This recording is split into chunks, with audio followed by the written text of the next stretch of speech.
Sheryl Swoopes, she can't not try to light a fire involving Caitlin Clark. She can't just be good. She's trolling Caitlin Clark again, this time by celebrating the arrival of Paige Bueckers. A hush swept the studio when Sheryl Swoopes slid onto the couch beside Gilbert Arenas. No words, no smug smile. Just a crisp white Paige Bueckers T-shirt daring the cameras to zoom in. To casual viewers, it looked like vintage fan gear. To anyone who's followed the most polarizing feud in women's basketball, it felt like a neon-lit challenge. Caitlin, you're not the only golden girl in this league. That single piece of cotton reignited a rivalry that had been simmering since Clark first launched Logo 3s at Iowa, and it proved the battle for the WNBA's future is only getting started. With that being said, you big dummies, you getting paid now. Right. You asked me about Caitlin. If you're going to break a record, to me, if it's legitimate, you have to break that record in the same amount of time that that player said it. Okay. Right? Cheryl didn't need a microphone. The shirt did the talking. Days later, social feeds exploded. She really HHCC. Petty AF. But we see you. It wasn't the first time Swoopes threw shade, but it was the cleanest. No misquotes. No context to debate. Just a billboard-size subtweet. And in the age of viral screenshots, the message traveled faster than any press conference. Yet beneath the obvious dig lay a deeper fear. Paige Bueckers could be embraced as the next big thing, but only if the current queen of attention, Caitlin Clark, is pushed off the throne. We saw her get replaced during the Fever game for the Dallas Wings commentary team last year because of words and the hate she had towards Caitlin Clark. And it was just one thing after another. I said yesterday, even Stephen A. Smith crushed her last year. For Swoopes, the t-shirt was a chess move, sacrificing subtlety for scoreboard pressure. But that shirt was merely round one. Rewind to September 1st, 2024, Indiana versus Dallas. The rookie everyone came to see against the franchise where Swoopes once carved her legend. Viewers expected Cheryl on color commentary. Instead, Nancy Lieberman's voice filled the headset. Rumor mills spun. Was Swoopes benched for hating on Clark? Stephen A. Smith practically slammed his mic. When Caitlin balled earlier in the week, Cheryl didn't want to talk about it, and now she's off the call. Come on. Swoopes fired back days later. Contract done, nothing more. Maybe, but receipts piled up. Because when she comes to the league, regardless of what team she goes to that has vets on that team, she probably ain't gonna get 40 shots a game. February 2024. On Gil's Arena, she questions Clark's scoring record, miscounting seasons to downplay the feat. March, screenshots leak of Swoopes texting apologies, or was it damage control? Summer, Clark breaks the rookie assist record. Swoopes labels her season good, not dominating. Each comment felt less like analysis and more like gatekeeping. Fans coined a new term, swoop salt, and every sprinkle only seasoned Clark's growing myth. Yet numbers don't flinch at feelings. By game 40, the rookie stat sheet read like a glitch, 19.2 PPG. More than Swoopes ever averaged in a single WNBA season, 8.4 APG. League leader, rookie or not. 700,000 All-Star votes, shattering the previous record. 2 triple-doubles, 232 assists, 122 threes, all rookie benchmarks annihilated. Meanwhile, Fever home crowds jumped from 4,000 diehards to 17,000 screaming converts. Local bars played regular season women's hoops on Saturday nights. The Indiana front office greenlit a $78 million practice palace, and the league inked a 10-year, $2 billion broadcast deal set to kick in by 2026. The WNBA wasn't just rising, it was rocketing, and Clark was riding shotgun.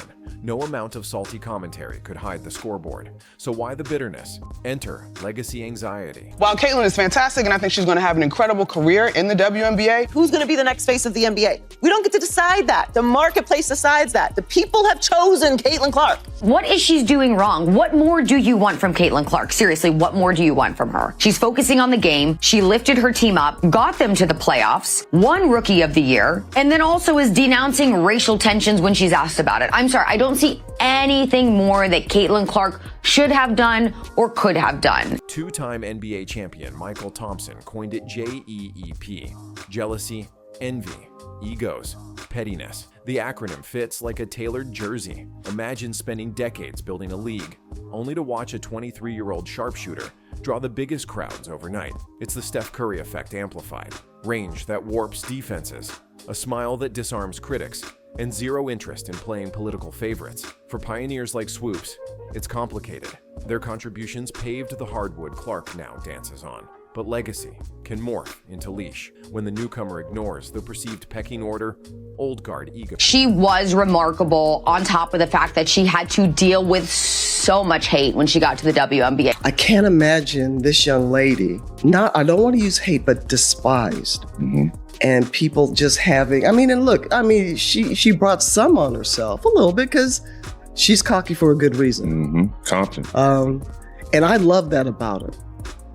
But to watch the dynamics and the media, they had their narrative. And I was pleased and proud to see the narrative wasn't the truth. Every record Caitlyn snaps feels like an eraser on history. Thus the digs, the doubts, the defensive T-shirts, and the fans, they picked a side. April 23rd, 2025. Sportskeeda headline, "Weeding out of the fools is in full swing."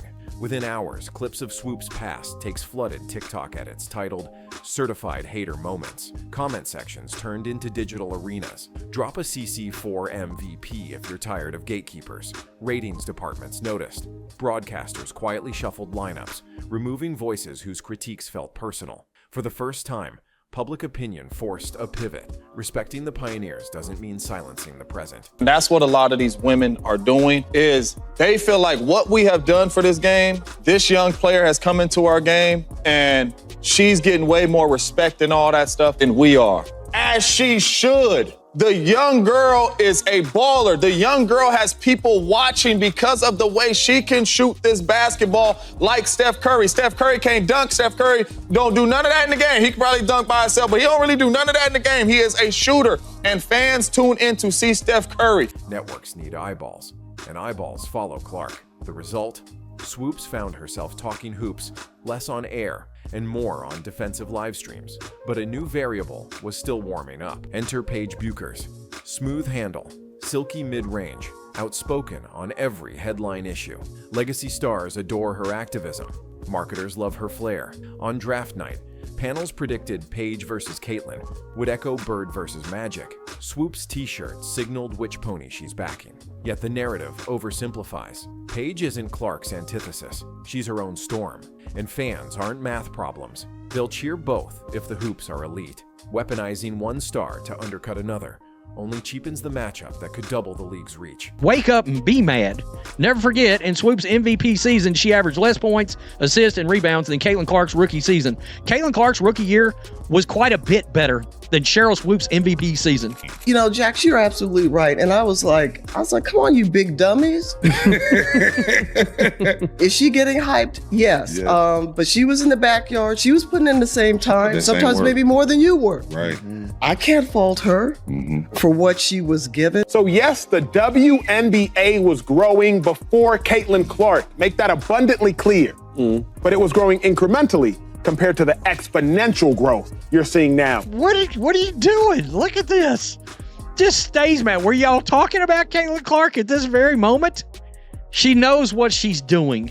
When Paige eventually crosses half court in a pro jersey, she won't need legacy approval either. She'll need defenders, and Clark may be guarding her at the arc. That looming clash sets the stage for the final act. Consider the collateral influence. Sponsorship tsunami, from sneaker lines to cereal boxes. Clark's Q score pulls non-traditional advertisers into women's hoops. Youth surge. AAU gyms report a 40% spike in girls requesting Clark range shooting drills. Economic ripple. Local hotels near Fever Road games hit sold-out status 10 times in 2024, a first in WNBA history. These aren't footnotes. They're leverage, and they explain why critiques framed around humbling Clark ring hollow. The business of basketball now depends on supernovas, not slow burns. Now, I've got a theory. Oh, look at me. I'm not really racist because I'm wearing the white girl's shirt. You see that? But the girl from the Midwest, y'all just happen to hate her completely. The only problem with this is, and this has been the problem the whole time with the Paige-Caitlyn comparison, Paige is an activist basketball player just like these old WNBA players that's been in the league. All right? They're shilling she's all up in all the social stuff. And so that's why they're letting her in. That's why they're cool with her. The reason that Caitlin Clark is getting all of this attention is because she is an anomaly. She is a phenomenal player. And Paige Bueckers is also a phenomenal player, but it just isn't the same. She doesn't do the same things. She doesn't do the things that have never been seen. We want to see Caitlin Clark and we want to see Paige Bueckers. Caitlin scored more points per game, but Paige was more efficient. So where does that leave Cheryl? Legends face two choices when a new comet blazes. Light the path, mentor, uplift. Stay relevant as the sage voice who saw the future coming. Guard the flame, clutch old records, feed old grudges, and watch the crowd drift toward brighter sparks. Swoopes' resume will forever include 4 championships, 3 MVPs, and icon status. But legacy isn't a museum piece, it breathes. If she extends a genuine hand, imagine the viral visual. OG Houston Comet, passing a signed ball to the Fever Phenom.